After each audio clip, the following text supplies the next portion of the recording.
The Christmas season is coming up, and one of the things here at Fresh Baked that we are very interested in observing this year are the crowds. And the reason is because this will be the first year ever, well, in the history of annual passes, the first year ever that all annual passes will be blocked out for a certain section of the holiday season. The only guests in the park the week before Christmas Day and the week after up to New Year's Eve are going to be single-day ticket holders, single-day and multi-day ticket holders. And once I heard that news, obviously me being a lover of analyzing crowds and how things are, impacted by certain moves like this, that was the very first thing that I thought of. What's it going to be like for those 2 weeks? I mean, traditionally, the week before Christmas is probably the single busiest week of the year.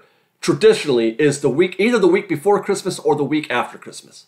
Disney knows this, of course, which is why those 2 weeks are blocked out for all passes, and they're counting on that. They're counting on the ability of single-day and multi-day ticket holders to fill the park. Will they? I'm actually kind of doubtful. It'll be busy, to be sure, but I don't think it won't be full. Not as full as it would be had they allowed in Magic Keys. And I am so curious about this. I'm so curious that I have a plan of actually buying a ticket for at least one of those days. I want to be there that week of Christmas I want to see firsthand what it's like and report on it.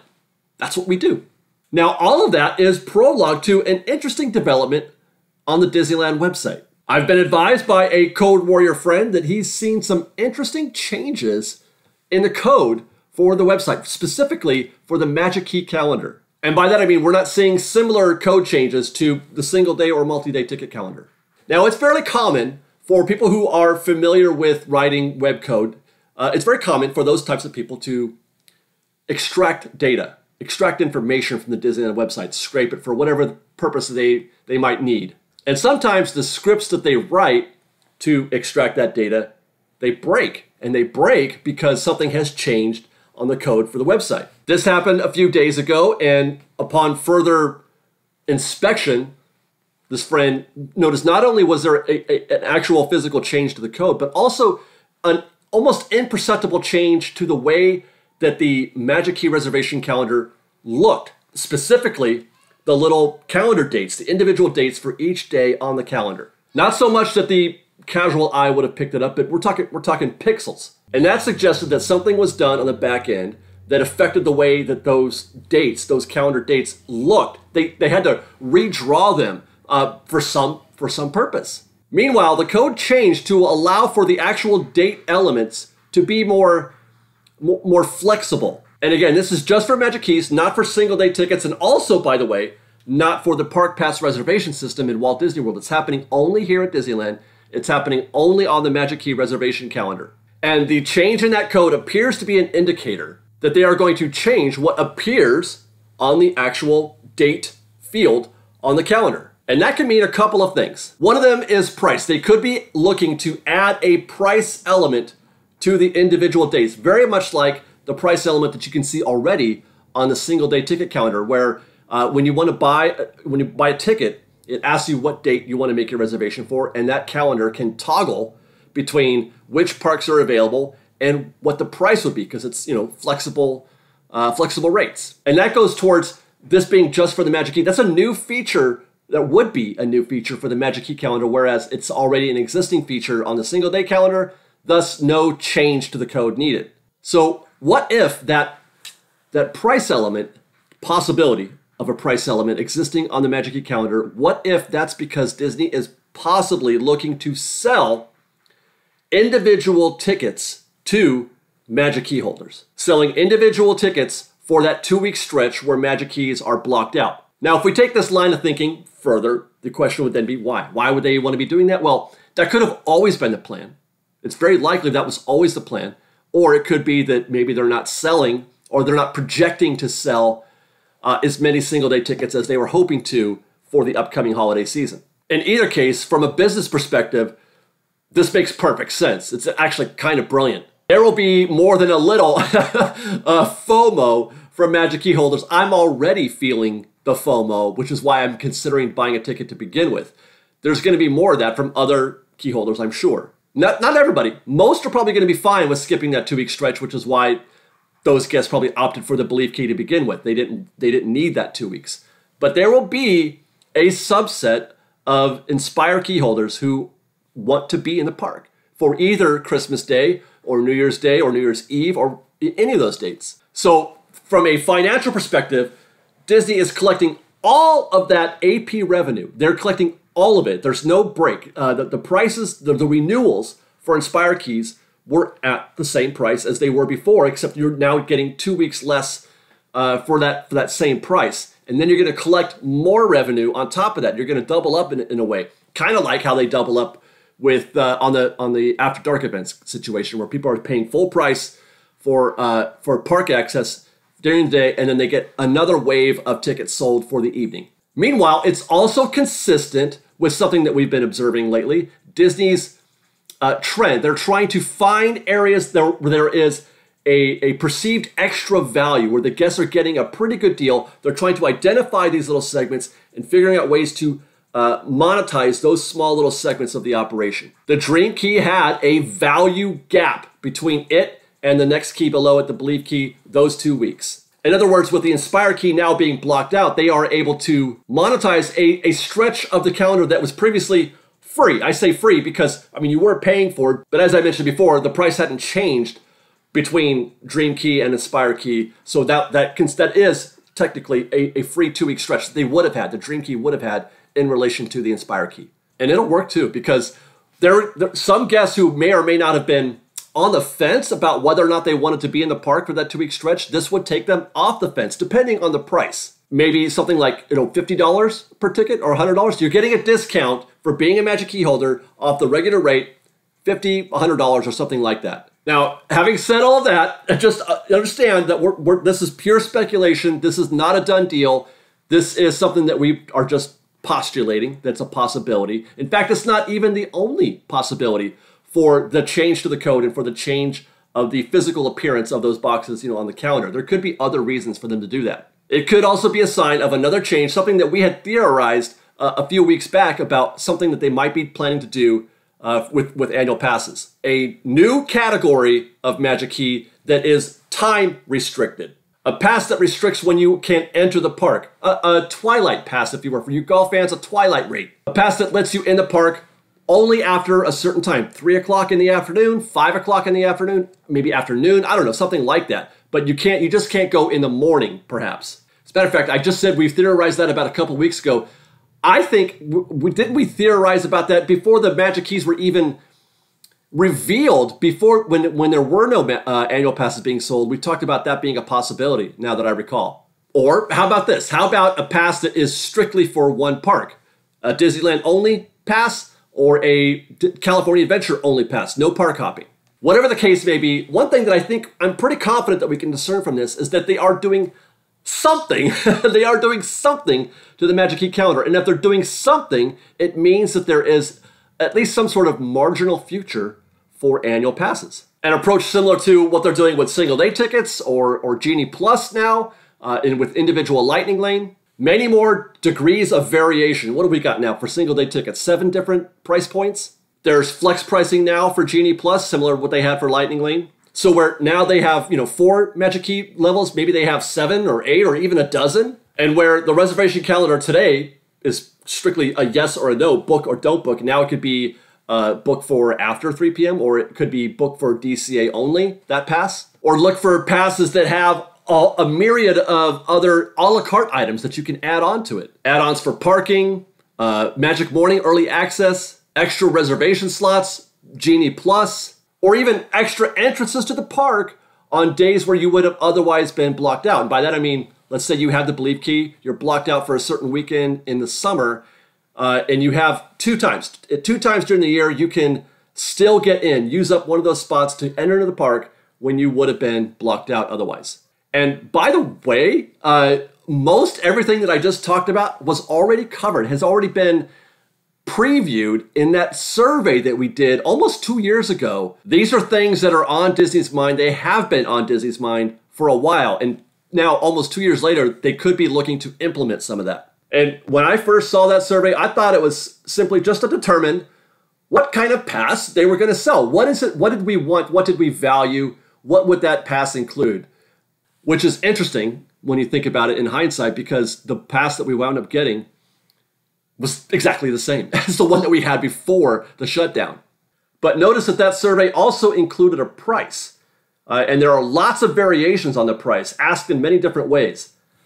Pages on pages of options and different ways to put things together like a jigsaw puzzle. And all of them with different price points. And all of it possibly to find out not what kind of pass we wanted, but how much we would be willing to pay for a given add-on item. They would, you know, if the pass costs $800 for this thing, but $1,000 to add this thing, then they felt like, okay, that a la carte item is worth $200. And I feel like it's kind of subversive, but it's also fascinating. It really is fascinating to watch them sort of create and specialize and really fine tune, potentially, this program. Now, I will say here again, this is pure speculation. I mean, it's a lot to discern. It's a lot to extract, theoretically, from a simple change in the line of code. And, you know, mix in a bit of wishful thinking as well. I want them to sell annual passes again because I feel like annual pass holders, they love Disneyland and they want to go. And I want annual pass holders, people who really love Disneyland, to be able to go to Disneyland. So stay tuned to Fresh Baked. This story is by not even remotely over. We're going to hear more. The annual pass, the Magic Key story is going to be a fascinating thing to watch. Stay tuned to Fresh Baked. Meanwhile, speaking of the reservation calendar, I should take this opportunity to remind everybody watching, all you Magic Key holders out there, January 27th just recently became available. You can book January 27th right now. That date obviously is significant because it's the first day of Disney's 100th anniversary of the Disney company, a celebration that's going to be going on throughout the year. It's the first day of that celebration. There's going to be all kinds of, you know, unique celebratory things that they're going to be doing in the parks. And it also includes, that is also the date, the first day that Mickey and Minnie's Runaway Railway will be open in Toontown. You can ride Mickey and Minnie's Runaway Railway on January 27th. As of Monday morning, as of this recording, that date is still available, and I expect it will be for a little while still, but not forever. That's going to be a competitive date to have on your calendar. And if I know anything about, you know, annual pass holders at Disneyland, it's that they love the hype. They love going to the first day of things, and they love being a part of, present for, something that's kind of historic, the opening of a new attraction. That's going to be a big deal. So if you're interested, you're a Magic Key holder and you're interested, I would recommend booking that date up pretty soon. But if you don't worry about it, because the 100th celebration is going to be going on, I mean, probably a year or more, I would imagine. Meanwhile, Runaway Railway, that's going to be open, well, forever. That's going to be open for all time. So it's not like you have a limited amount of time to do either of those things. As for how it's going to operate on opening day, the expectation is that it's going to be individual Lightning Lane, and it's probably going to be the max price, which I think is $25. It'll definitely be that. And if the opening of the Guardians ride over at Epcot is any indication, there'll probably be virtual queue, and that means no standby. That's my guess right now. That seems like the most, if they're planning to use the same method that they did for Guardians. So you either pay for the individual Lightning Lane or you take a chance with virtual queue. Now remember, you don't have to be in the park. They changed that rule back when, after the parks reopened. Rise of the Resistance and Web Slingers, you just had to have a reservation for that day in order to try to get into the virtual queue. You can get in the virtual queue from home. So remember that if that does happen. How long it'll be like this is hard to say. Depends on, you know, how popular the attraction is. I don't think there will be as much demand for Runaway Railway as there is or has been for the Guardians ride. So I don't think it's going to be long term, probably a couple months, but who knows? We'll have to stay tuned. And with that, we'll wrap with a little commentary related to the video that we put out a couple days ago regarding Disney CEO Bob Chapek and his comments made at the Wall Street Journal's Tech Live conference. The topic of protecting the guest experience came up and what Disneyland is doing about making sure the park is not overcrowded. And my first instinct was to talk about standby wait lines and how they have been as long as they've ever been, really. I can't remember seeing as many consistently long standby wait times throughout the park. And that's because when I hear the term overcrowded, my first thought is to wait times. If the wait times are super long, then surely that is a definition of the parks being overcrowded. And if that's the case, like I said, we've seen super long wait times. If that's the case, then Disney hasn't protected the guest experience they've missed the mark in that regard. Then I thought, well, really, what is overcrowded? When you go to Disneyland, at what point do you say to yourself, this is too much. This is too crowded for me. This is unbearable. What is the specific trigger? Got a lot of responses about that, so I set up a poll, and I distilled those responses into two basic options. Is it too busy at Disneyland when standby wait lines are super long? Or is it too busy at Disneyland when you're having trouble navigating your way, walking through the parks, walking down Main Street, walking through New Orleans Square, walking through Adventureland? And I have to say that I was a little surprised at the poll results. I was expecting super long standby wait times to be the clear winner. That's the word you want to use of the poll.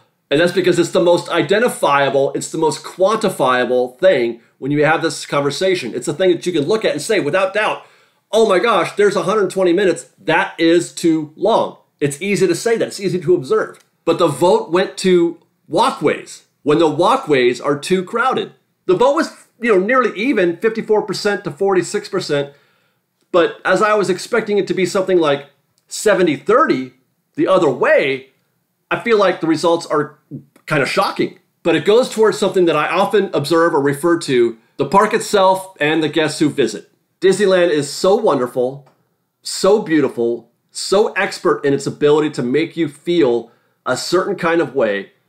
All of this without necessarily even asking you to board an attraction. A large percentage of guests at Disneyland, and I love you guys for this, they just want to be there. Just want to be there and feel the experience. So we'll either tolerate a long wait because you're at Disneyland, or you just do something else. As I often say with regard to pass holders, we take the path of least resistance. So if 2 hours is too much for you for Haunted Mansion, then Mr. Toads it is. Just being there is enough. And I find that beautiful. The park is beautiful. You're beautiful. And with that, I'm going to leave you with one of my most memorable moments recently, a most memorable ride down Main Street on the omnibus at night. Thank you guys for watching. We'll see you next time. Follow us on Instagram at _FreshBaked, on Twitter at FreshBakedDisney, that's fresh with no E, and on TikTok at FreshBakedDisney. If you like our show and want to show your support, please do consider joining our Patreon campaign at patreon.com/freshbaked. Otherwise, thanks again for watching, everybody. We love you. Be safe out there. Be kind to one another. Exactly. Fresh Baked. Look at that. Here comes perfection. Look at it. It's Main Street at night. Oh my gosh.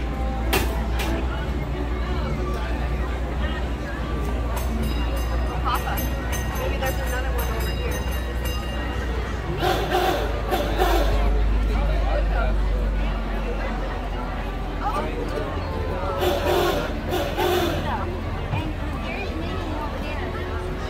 Oh yeah.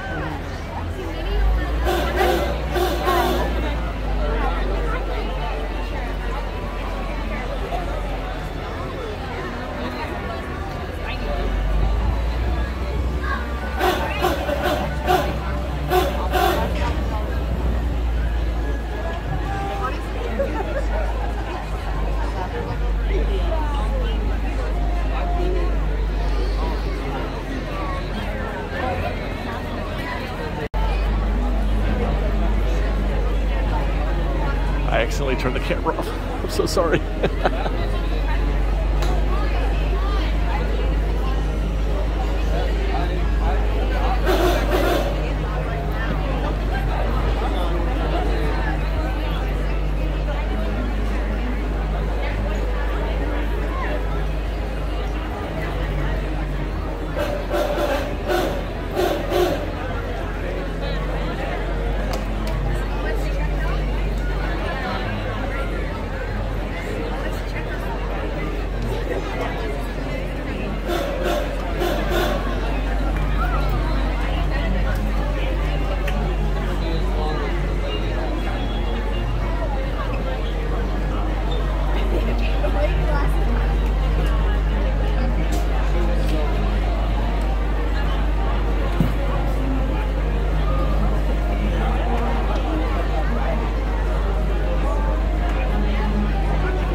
Alrighty folks, we're now approaching our one and only stop. Please maintain to become faithful and please stop until I have shut off the engine.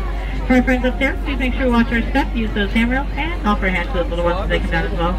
Thank you so much folks for riding with us here in the Disneyland Omnibus. Hope you guys have a match for us today here in the Disneyland Resort. I have only just now realized that neither our driver or myself spoke during that trip. I mean, I know why I didn't, because I was speechless. What we were doing required no commentary. I'm not sure why she didn't, though.